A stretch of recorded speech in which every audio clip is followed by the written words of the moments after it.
Mirza Ghulam Ahmad Sahib, we know him as the Mujaddid of the 14th century.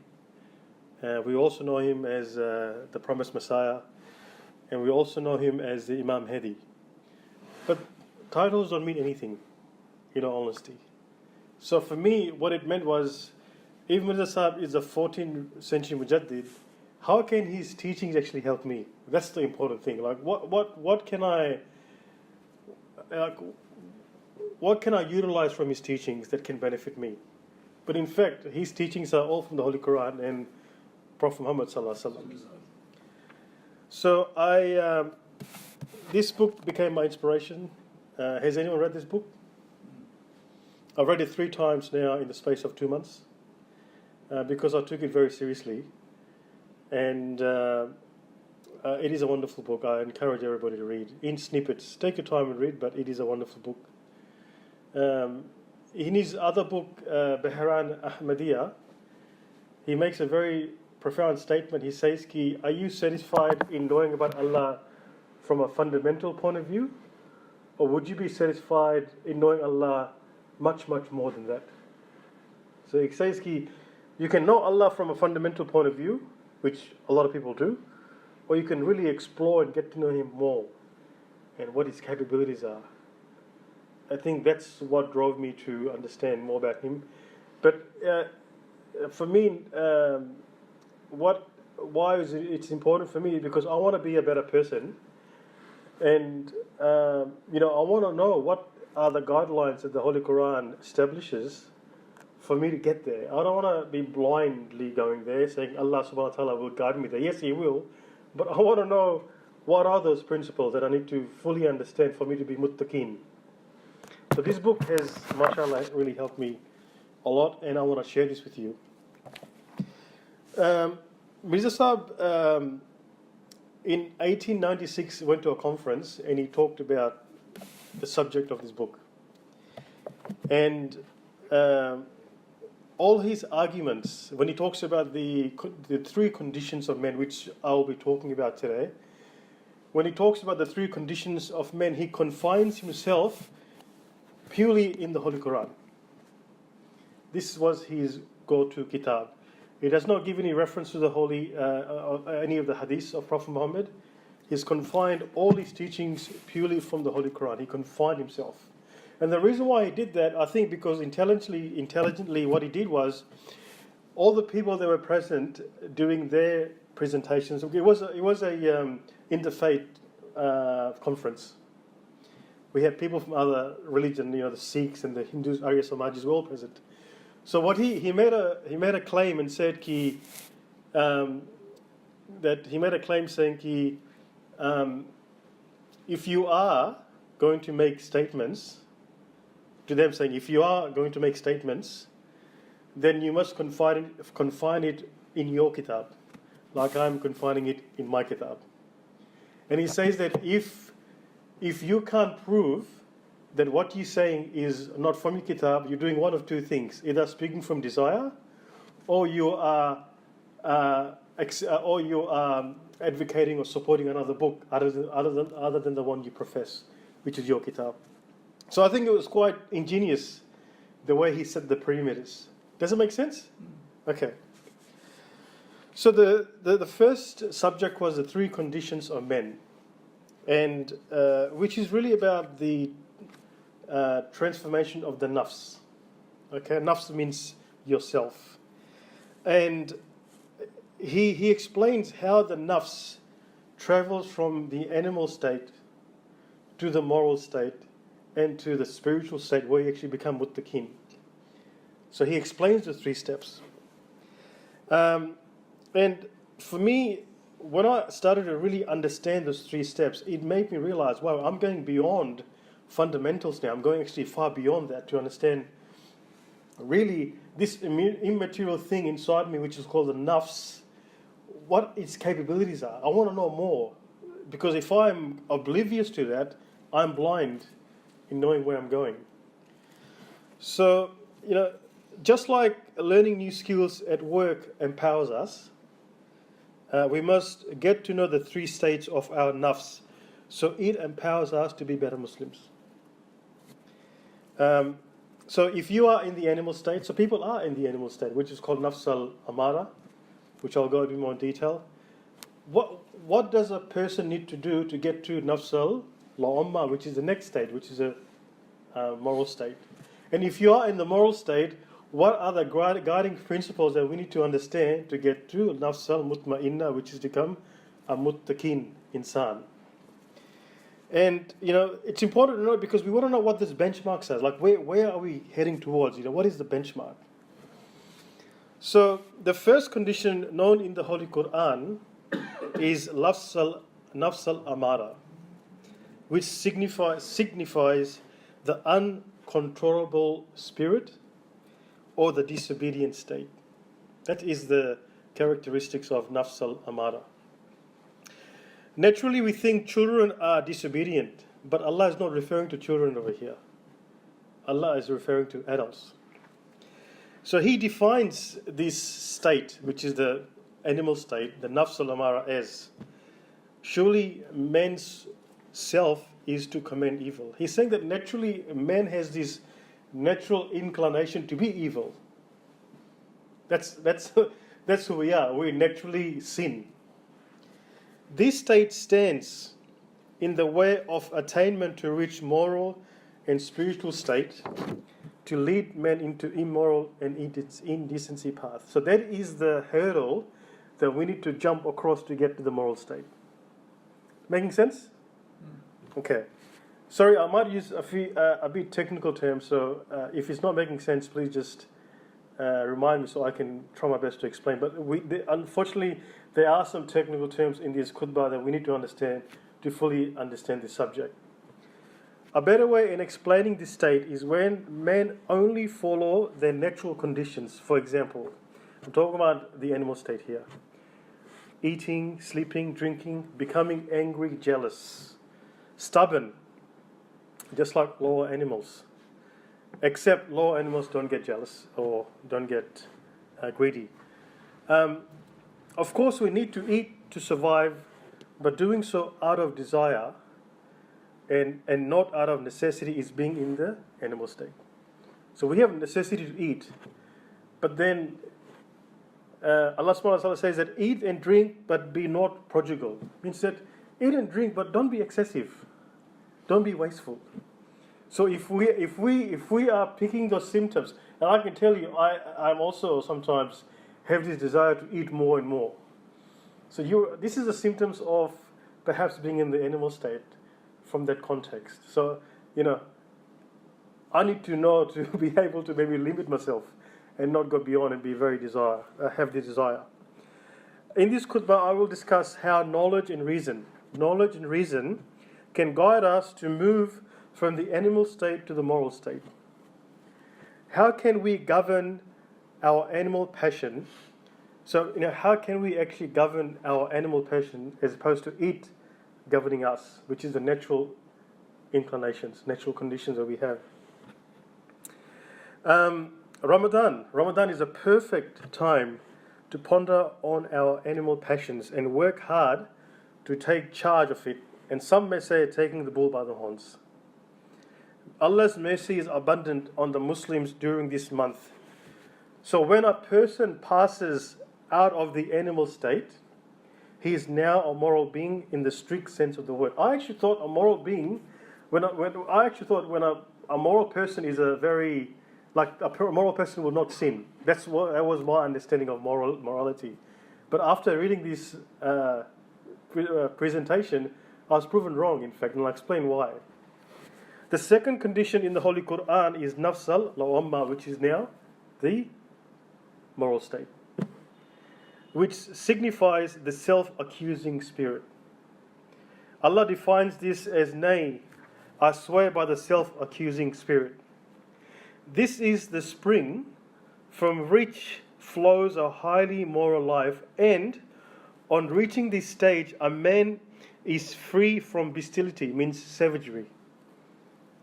Is free from savagery. Just to give you some context, during the Prophet Muhammad's time, when he was, these people were Jahiliyyah, pagan Arabs, they were in the animal state, mind you. So he had to move them across from the animal state into the moral state. Okay. So this stage shows sure sign of improvement.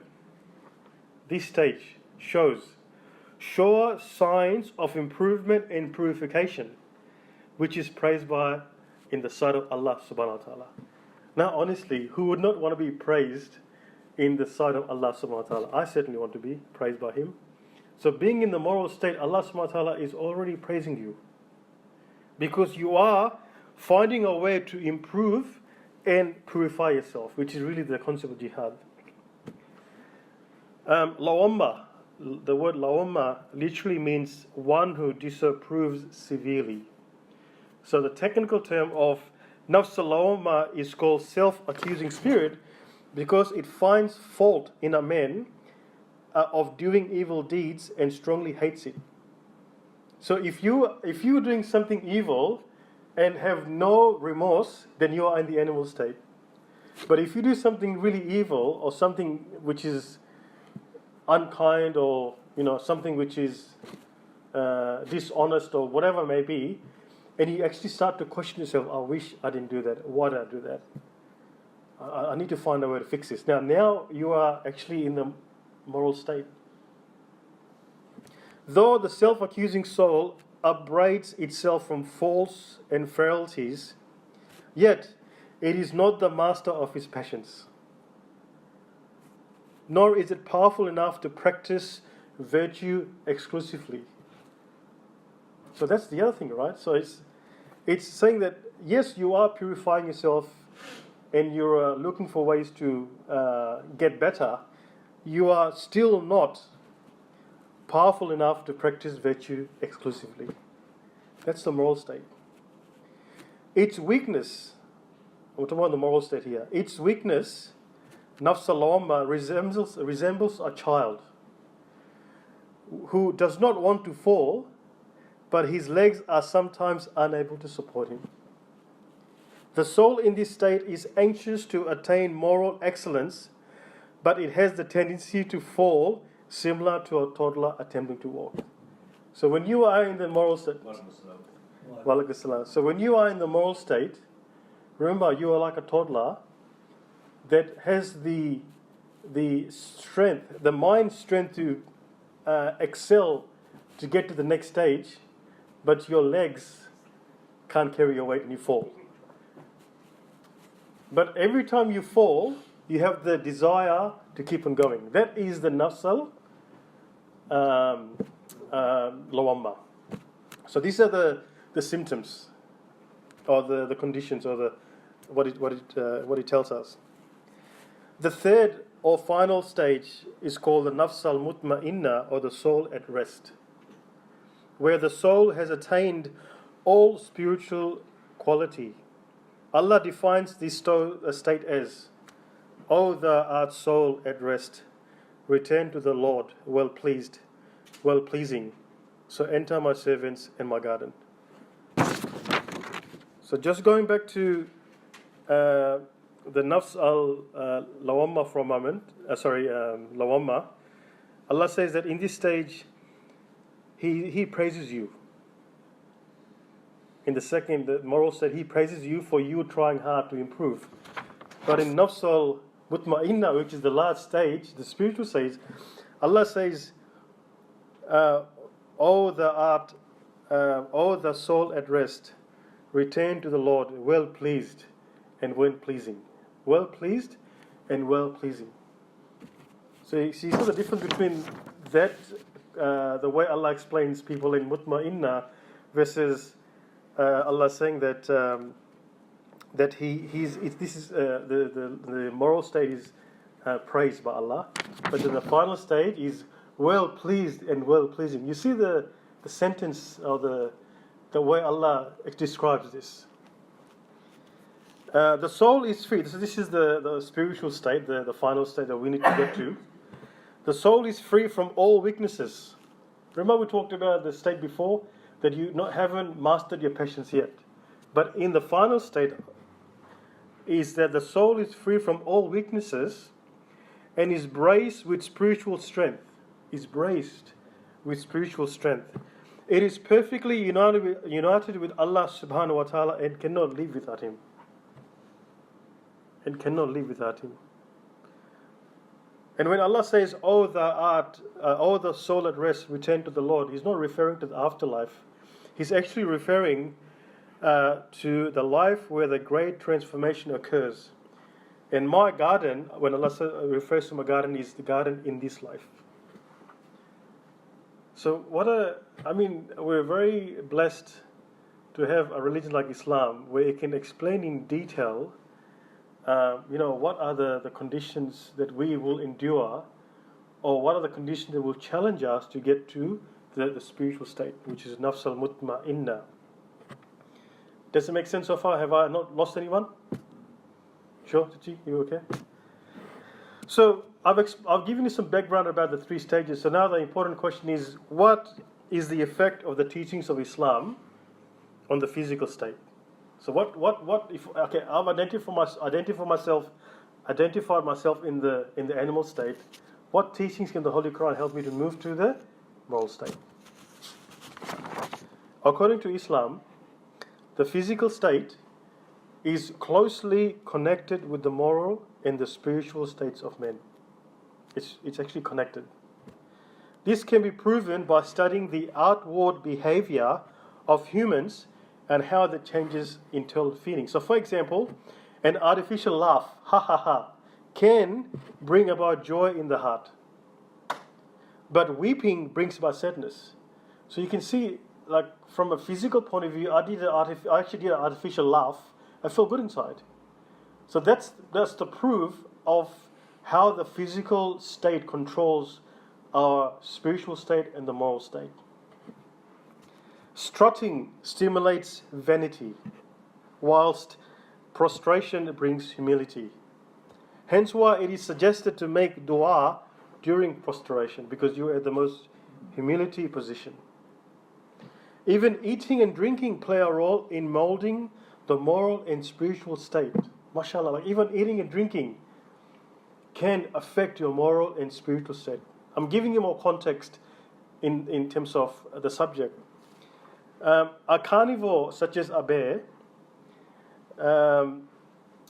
illustrates courage and power, but a herbivore do not possess 1/100th of the courage of a bear. It's because the food they eat. This also applies to the soul, mind you. A man who eats meat demonstrates strength, but a vegetarian possesses much less.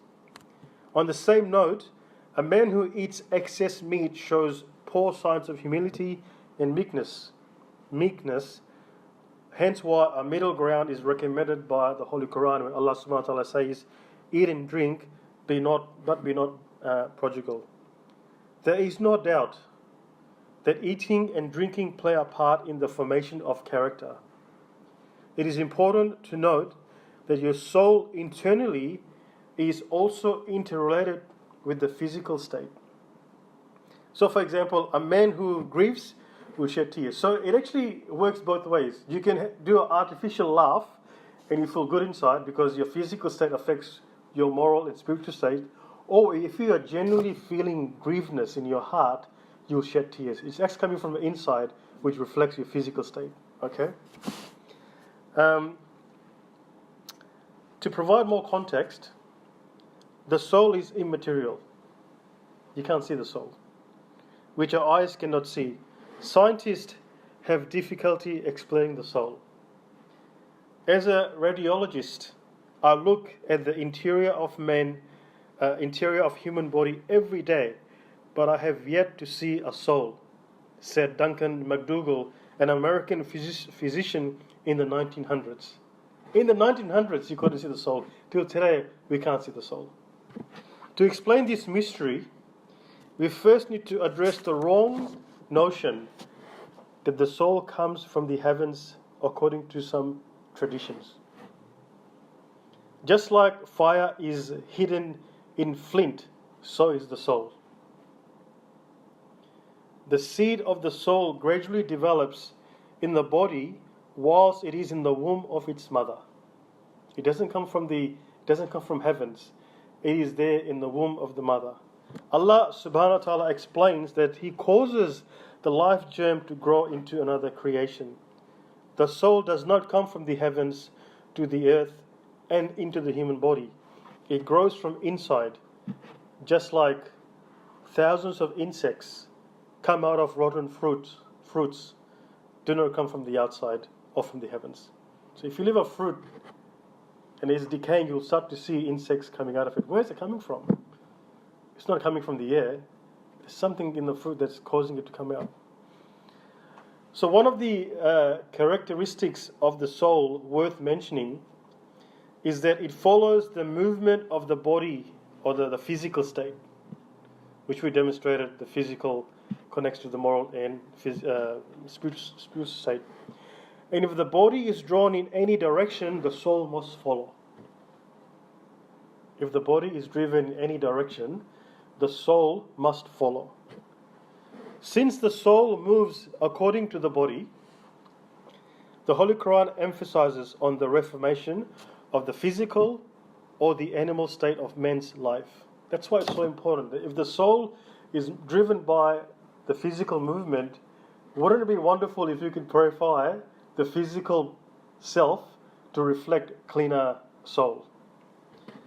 Since the soul moves in accordance to the body, the Holy Quran emphasizes on the reformation of the physical or animal state of the man's life.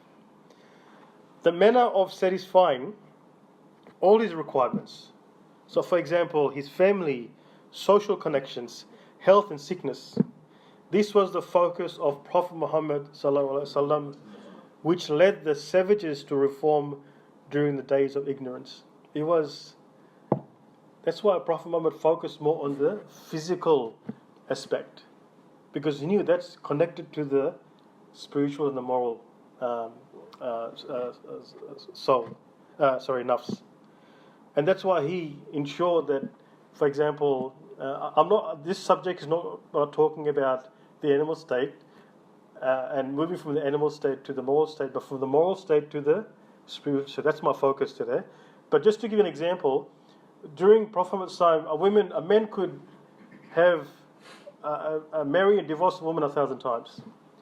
If his wife can't give him offspring, he'll ask her to go with someone else so they can have offspring. So, this is some of the social reforms that Prophet Muhammad Allah subhanahu wa ta'ala revealed to him. For example, one of the key things was marriage. Your protection of chastity. Imagine when you protect your chastity, how would that reform societies? Or making sure that, if your wife can't have a child, stopping that from her to marrying or being with another man to have another offspring. Female infanticide, children, girls being killed because they're born girls. So this is all around. Prophet Muhammad focused on the physical change. It was all around the physical change. So one of the characteristics of the soul worth mentioning. Okay, I just mentioned. Sorry. So in this khutbah, a few of the guiding rules will be observed, so we can accustom ourselves how to change our physical state, which directly impacts the soul.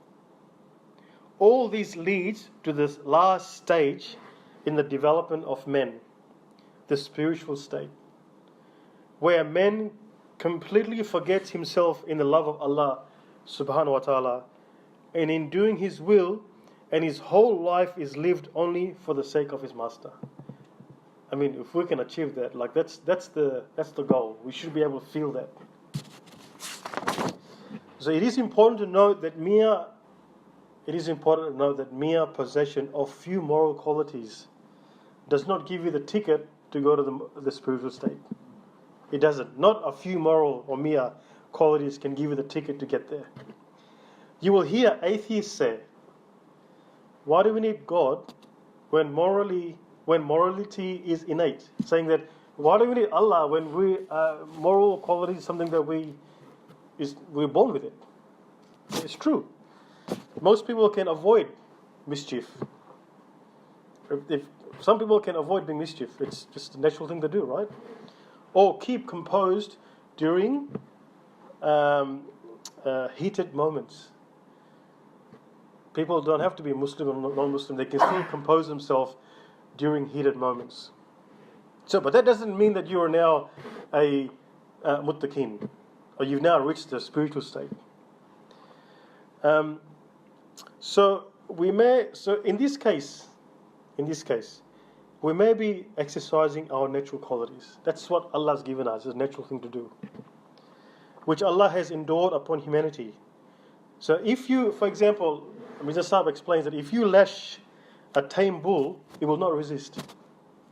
If you take a whip and you lash a tame bull, he will not resist. Yet, it would be wrong to ascribe moral quality to it, to the bull. It would be wrong to ascribe moral quality to it. Or, on the same note, describe a domestic dog as having refined manners, whilst it is only expressing docility, which is being docile, calm. You can't say that the dog has refined manners when all the dog is naturally, it's just being calm. So before a man is guided in his actions by reason and conscience, his acts do not fall under the acts of moral excellence, though it may resemble them. But they are but natural instinct impulses. Unless and until a man starts to utilize reason, conscience, and knowledge, he won't be able to distinguish between good and bad actions, or too good or too bad actions. We need this. We need these three elements: reason, conscience, and knowledge to help us understand. On the flip side, once a man fully develops his reason, conscience, and knowledge, he starts to feel remorse from doing unrighteous deeds, and is eager to do good deeds. These are the symptoms of the moral state, nafs al-lawama. In this khutbah, I will not outline moral principles which can take a person from the animal state to the moral state. That's not my discussion today. But I want to talk about, if you are in the moral state, what do I need to do to get to the spiritual state?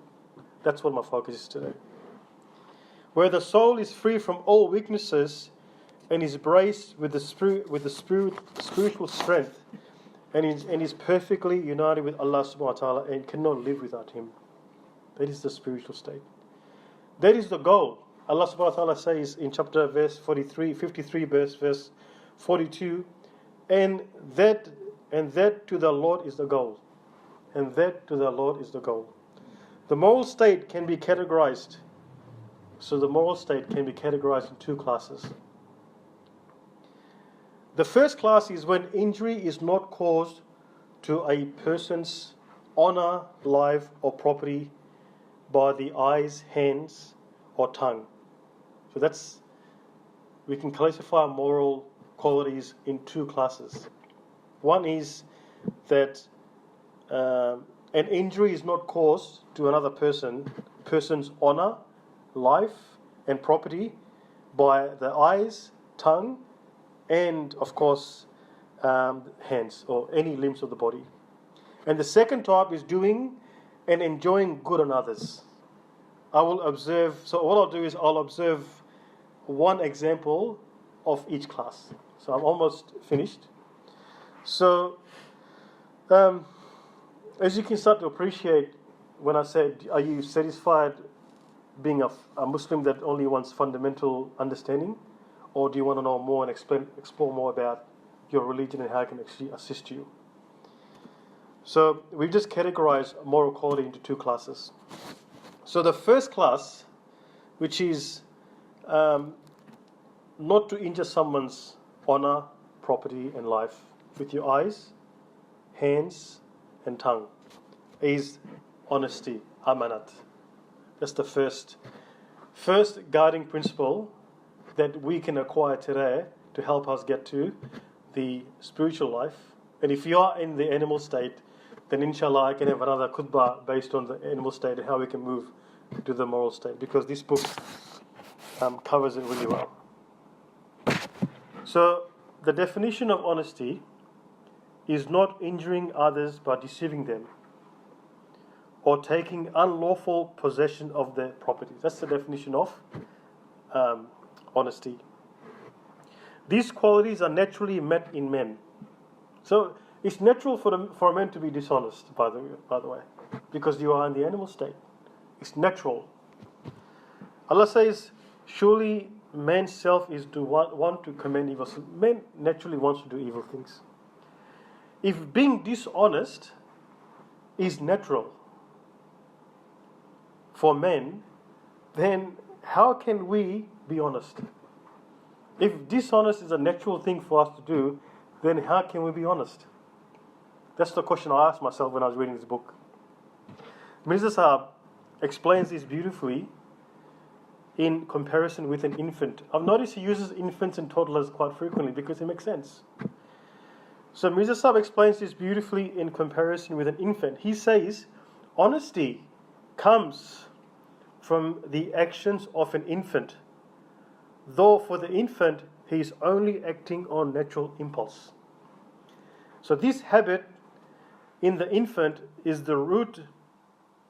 He says that, my apologies, he says, an infant is unwilling to suckle the milk of a woman other than its mother.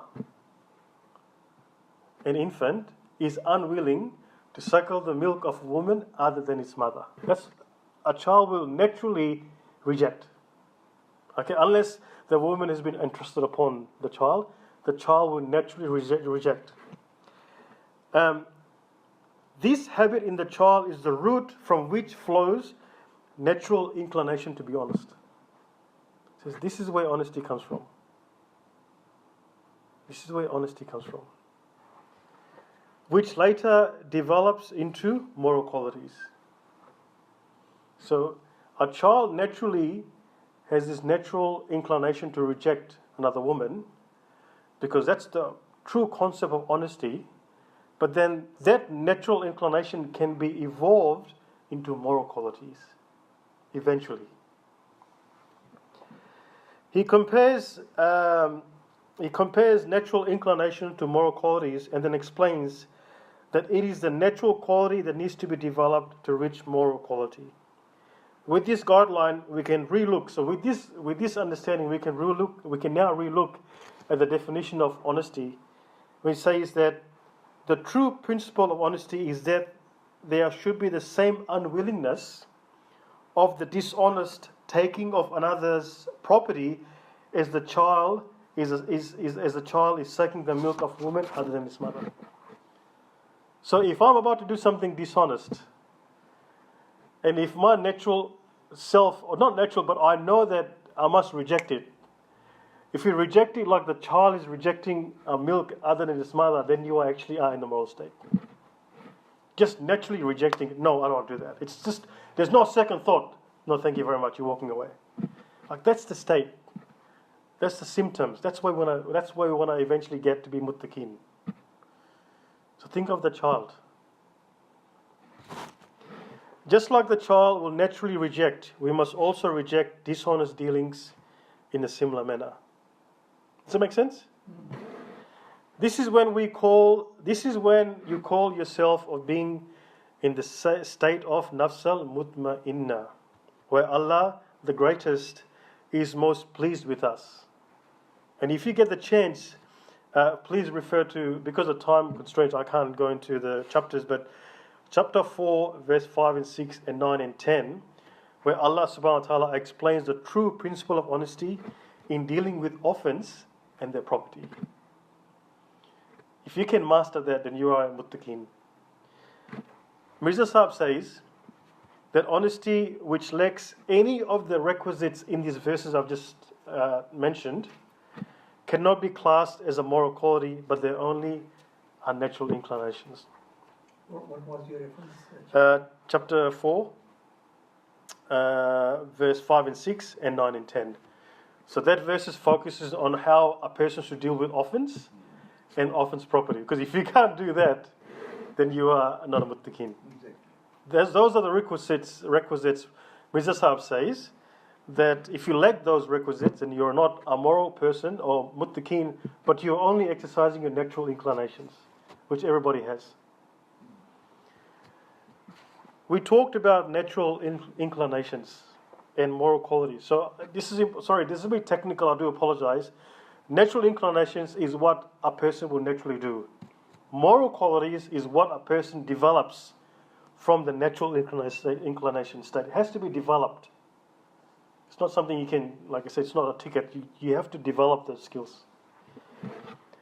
We talked about natural inclinations and moral qualities and why it is important to distinguish between them so we do not fall into the trap of seeming to resemble moral qualities. Seeming to resemble moral qualities, but in fact, we are in the natural inclination state. That's a very important point. So we may seem to resemble moral qualities, but actually we are still in the natural state. And I explained this example by looking at the concept of kindness. I think it's coming soon. Mirza Sahib explains that natural qualities are transformed into moral qualities when a person refrains from doing an act upon the... Mirza Sahib explains that natural qualities are transformed into moral qualities when a person refrains from doing an act upon the right occasion and after due consideration of good and evil that is likely to result from it. I'll explain it in a bit more detail a bit later on. I think we all know that Allah subhanahu wa ta'ala wants us to forgive. So for example, we all know that Allah subhanahu wa ta'ala wants us to forgive. Very briefly, I'll just talk about this. But He doesn't want us to forgive unconditionally and blindly. He doesn't want us to forgive unconditionally and blindly. This is where we need to apply our faculty of reasoning with guiding principles of the Holy Quran to determine if forgiving will benefit or perhaps is it better to refrain from punishing the culprit who has inflicted injury upon you. So you are at the state to decide whether you want to forgive that person, but at the same time, if you forgive that person, will it actually benefit that person? Or is it better to basically also punish them so they can learn from their mistakes, so they can change? So you are in a position to decide which way you want to take. But you can't be vindictive where you don't talk to them and the next generation doesn't talk to the same person, the families, because you're being vindictive. That's a middle ground needs to be observed. There is a saying of the Holy Prophet that says, forgive where forgiveness is conducive to good. Okay, there we go. We can't forgive blindly. No. It's a special skill. It needs to be utilized in the right moment. A person can decide. So going to my last example, which is I'm actually on the last page, almost there. So my last example is kindness. Kindness. We talked about honesty. Let's talk about kindness. Allah subhanahu wa ta'ala says in chapter 16, verse 90, surely Allah enjoins justice and doing of good to others and the giving to the kindred, and He forbids indecency and evil and rebellion. Mirza Sahib explains that this verse decodes 3 stages of doing good. I mean, if I didn't read this book, I would have not known that there are 3 stages in doing good. I would have not known, wow, are there 3 stages of doing good? I didn't know that. But we're going back to the question, are we satisfied with fundamental of our religion, or do you want to explore more? This is an example of exploring more. What does good actually mean? The lowest stage, Mirza Sahib explains that this verse has 3 stages of doing good, and the 3rd stage is the pinnacle of goodness. The 3rd stage is a pinnacle of goodness, and you cannot go beyond this. You cannot go beyond that. Then this which actually perfectly aligns with nafs al-mutma'inna. I mean, if you are in nafs al-mutma'inna, you are at the final stage. The lowest stage is when man does good to his benefactors only. So the lowest stage of good is naturally a man will do good if someone does good back to them. Okay, just naturally they will do that. They will show goodness. Even an ordinary man who has the sense to appreciate the goodness of others can acquire this quality and do good in return. Most people, I think, do that. They only do good if you do good to them. That's the lowest stage of goodness. From this, there is an advancement of the second stage, which a man takes the initiative to do good to others.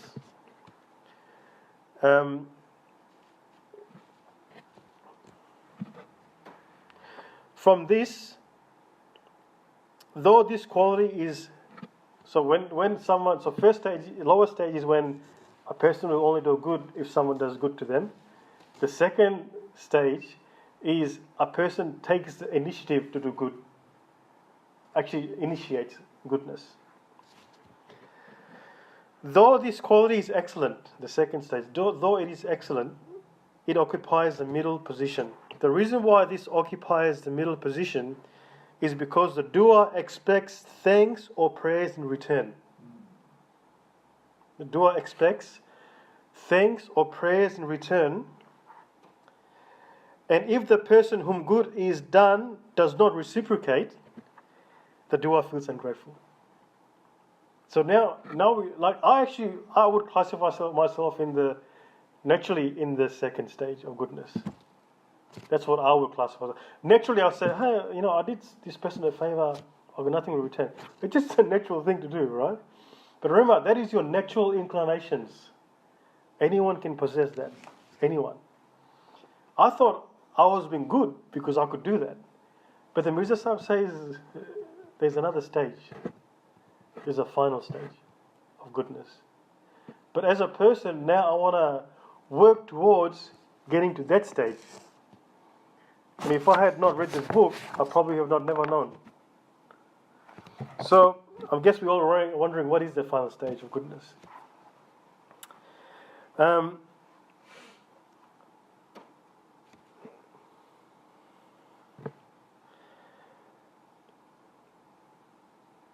So the reason why this occupies the middle position is because the doer expects thanks or praise in return. And if the person whom good is done does not reciprocate, the doer feels ungrateful. And the verse, Allah subhanahu wa ta'ala, is a verse where Allah says, I don't have the reference, "Oh, you believe, make not your injury charity worthless by reproach and injury." I'll explain what that means. Injury means the doer reminds the person relieved of his obligation or boast about it. So I'll repeat that. Injury in this verse means the doer reminds the person relieved of his help or says to boast about it. That's the second stage, mind you. Injury means when the doer, to attain the final stage, this is what we're going to get to, right? To attain the final stage, man should not think of the good he has done or expect even an expression of thankfulness from the person upon whom the benefit has been done. Not even an expression of thank you. He may scold you for doing good, but you just take it and you move on. Like that is an art. That is truly an art to be able to acquire that state. And that is a muttaqin insan. That is a muttaqin person who can do that. The good should proceed with sincere, and Mirza Sahib explains this beautifully.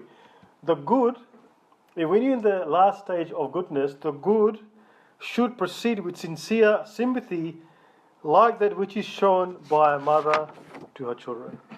I mean, which mother would not want anything in return for doing something for the children? Which mother? Your mothers here. Would you do anything?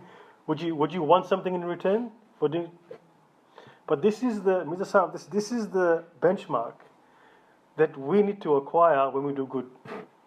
Is think about when a mother helps a child, the mother does not expect anything in return. That's the concept that we need to understand when we are thankful and we do good to others. Briefly, Mirza Sahib also talks about how too much goodness can damage like excess rain can damage crop. Exactly. So that concludes my khutbah.